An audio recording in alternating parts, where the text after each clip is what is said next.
Hello, this is Mike, NoStressMike.com. Now, what I want to talk about is jack of all trades, master of none. I hate that saying.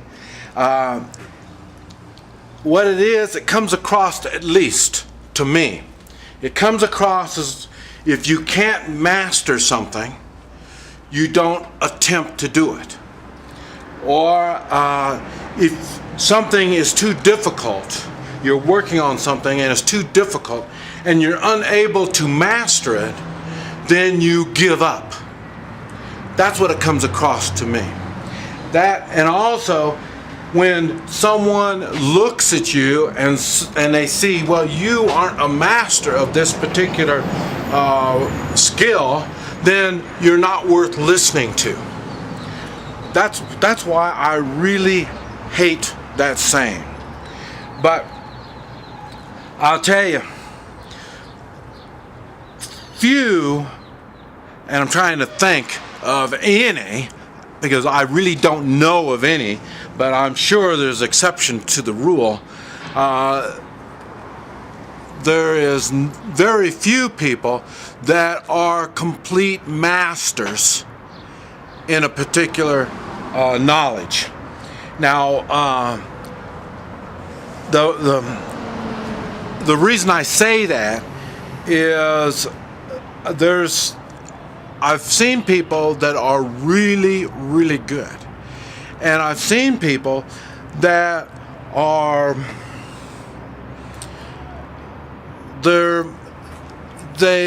how do you say? They say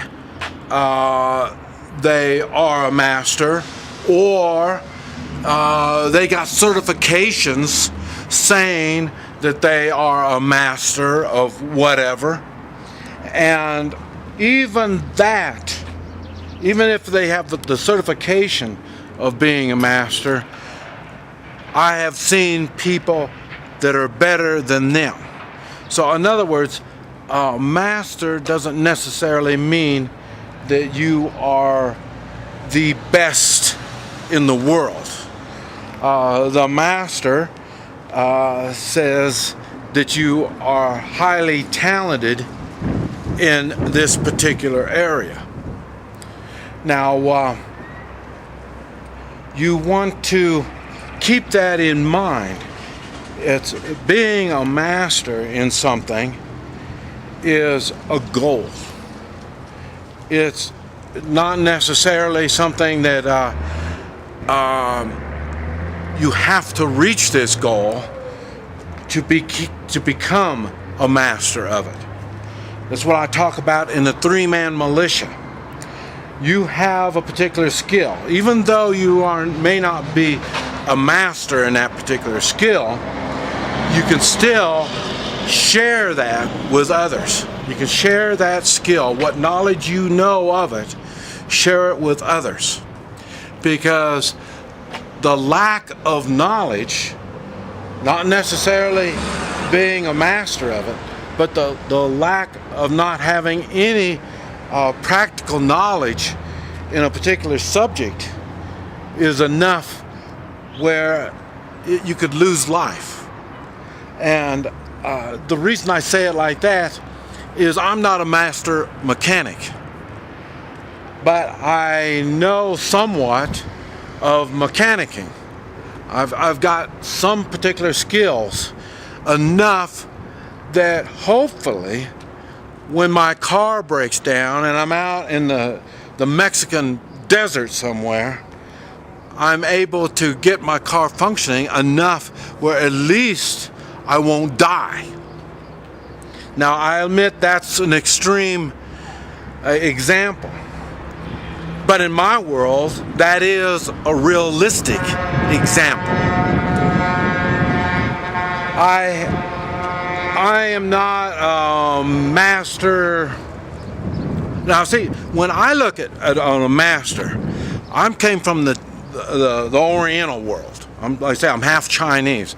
So when I see a master in the martial arts, I really well, the one way to look at it is it's a sport, and he's a master in this sport. Okay, but like I say, I come from the world of reality.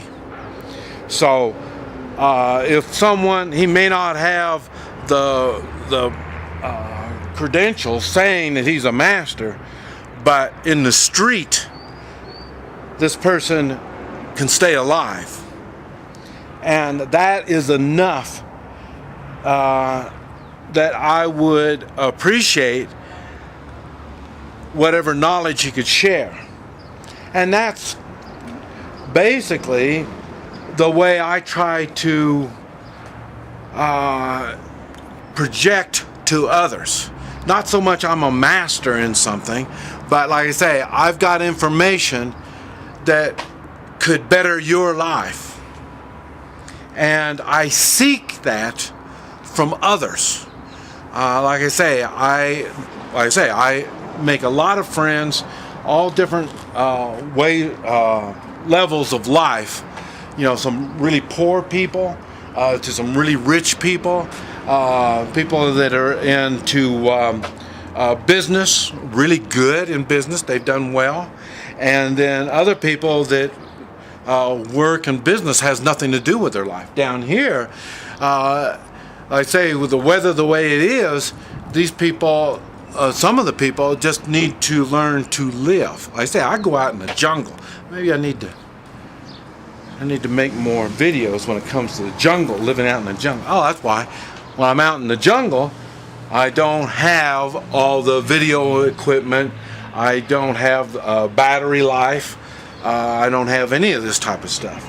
So, and I'm really, when I'm in the jungle in that particular area, my mind is so open. I'm just trying to learn something.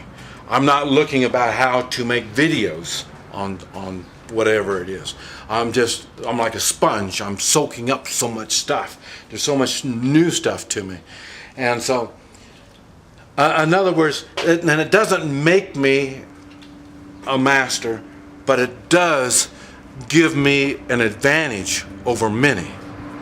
And that's what you need to look for when you're looking at skills, either sharing or absorbing. And that's where the three-man militia comes in. You are in a position where you are sharing what you know, or you're wanting to learn something. This is what you have to have in mind when you're trying to better yourself. When you're trying to better yourself, it's not necessarily you're trying to become a master at it. That's why I say you have a three-man militia, and you'll have a fourth or a fifth person want to join, and they're just there temporarily. That's because they just want to learn a little bit, and it's maybe not their cup of tea, and then they're ready to move on to something different. That's the advantage of doing this type of stuff. So don't get yourself hooked on you have to have all of the equipment, you have to have all the perfect knowledge. You're going to make mistakes. It's no big deal, but you're learning something. And like I said, I've learned more from the mistakes that I've made than the stuff that I've done good. But I say I'm a little hard-headed, so mistakes stick in here a lot better. This is Mike, NoStressMike.com. I'm going to give you an idea of what I carry in my trunk. Okay, first, this right here is my one bag for my Hoi Chi, and it has other stuff in there, just all kinds of stuff that I need. Now this is all the stuff that I use to make myself valuable to others. And this is my Hoi Chi bag. This is all the tools I need to help people improve their health. This right here is my bag for leather work. All my leather tools and everything I need to work on leather will be right here. This is my sharpening bag. Everything I need to sharpen, everything but knives. I don't really sharpen knives. I can do it, but I'm much better on other things. And then this is my tool bag. that I just have in my car to work on stuff. If my car breaks down, that's all the tools that I carry. It just fits in that little bag. And right here is cups I use for cupping, and those are large ones, and this right here is for smaller cups. This bag is got a tow rope, and this was my emergency bag on my motorcycle. So that's what that is. And then like I say, we got the fire extinguisher right there, and sandals in case I find a beach.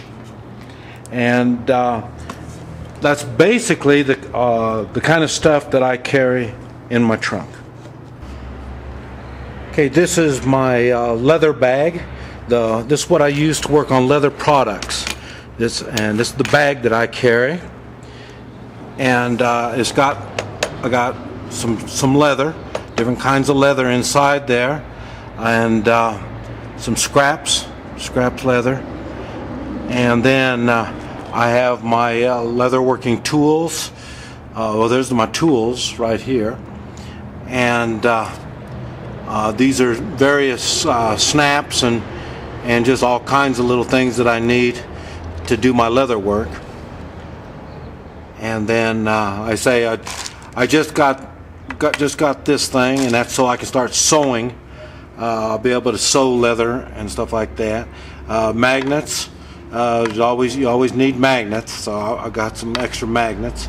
And then tools for cutting the leather. This right here is the same size as a belt.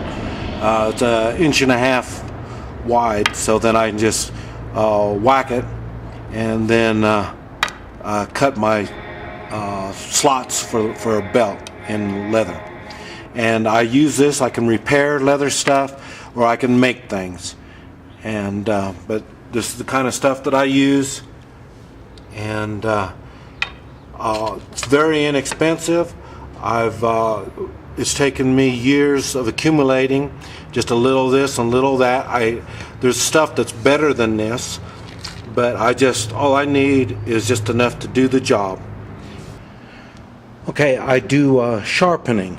I can sharpen knives, but not really as good as I wish I could. But really the main thing that I focus on is tomahawks, hatchets, and machetes. But I can sharpen other things. I have the dermal tool where I can get down if I really need to start taking some material off. And then sandpaper and the block for sanding. Now right in here, got a rag that's soaked with oil and for lubricating the steel that I'm working with. And then that's the puck. It's like a sanding stone, but it's round, a round puck. That's what I use, and that's for shaping. I also do a lot of, for tomahawk. So I do the handles. I can use the same equipment to shape handles for a tomahawk. But you got a good file so I can really do a good, take some material off. And the paracord that I use for the tomahawks.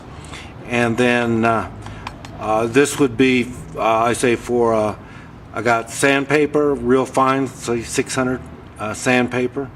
And then for polishing the blade, and then the leather for strapping it, putting on a good edge.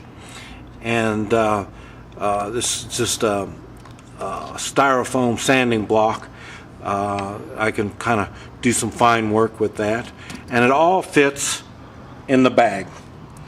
And so I keep everything in the bag, and this is enough that I can do my sharpening, and it all fits in the bag, in the trunk. So another way I use to make myself valuable to others.